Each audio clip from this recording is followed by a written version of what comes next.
ঈসা নবী পর্যন্ত, আপনার আমার নবীর আগমুহূর্ত পর্যন্ত আল্লাহ পৃথিবীতে 1 লক্ষের উপরে নবী রাসূল প্রেরণ করেছে।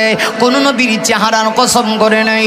মায়ার নবী যখন কষ্ট পেয়েছে আল্লাহ নবীকে সান্ত্বনা দিয়া বলে, নবী গো আপনি চিন্তা করতেছেন, আপনি পেরেশানি ফিল করতেছেন, ও নবী আপনি মনে মনে ভাবতেছেন আপনাকে মক্কার বেঈমান কাফেররা মনে হয় ষড়যন্ত্র করে আপনার বিরুদ্ধে লেগে আপনাকে পরাজিত করবে।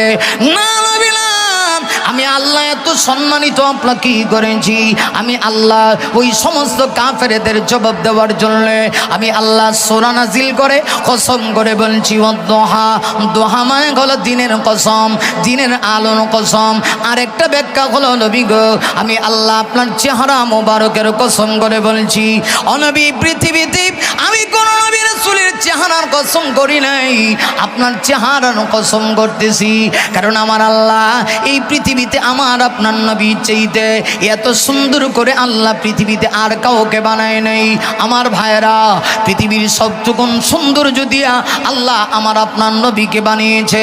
একটু লক্ষ্য করে দেখুন, এই পৃথিবীর জমিনে দুনিয়ার সিস্টেম হলো একজন স্বামী যত সুন্দর হোক না কেন এত তাড়াতাড়ি কিন্তু নিজের স্ত্রী প্রশংসা করে না।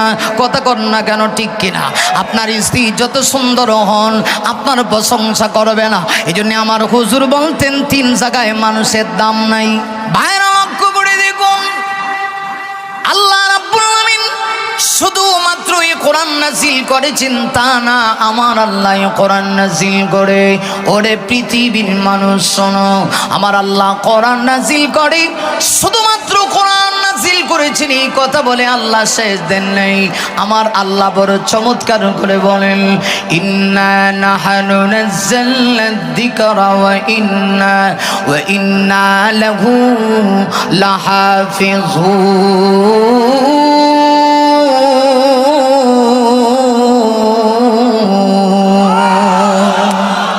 আল্লাহ বলেন নিশ্চয়ই আমি কোরআন নাজিল করেছি।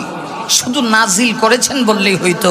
এরপরে আল্লাহ বলেন না, কোরআন নাজিল করে শেষ না, কিয়ামত পর্যন্ত এই কোরআনের হেফাজতের দায়িত্ব আমি আল্লাহ আমার কুদরতি হাতে গ্রহণ করে নিয়েছি। আরো আস্তে, আপনারা দেখা যায় মারাত্মক উল্টা, আস্তে কইলে জোরে কর, তাহলে আমি আস্তেই কম, আপনারা জোরেই কই। হ্যাঁ ভাই একটু লক্ষ্য করে দেখুন, আল্লাহ যদি শুধুমাত্র কোরআন নাজিল করেছেন এই কথা বলে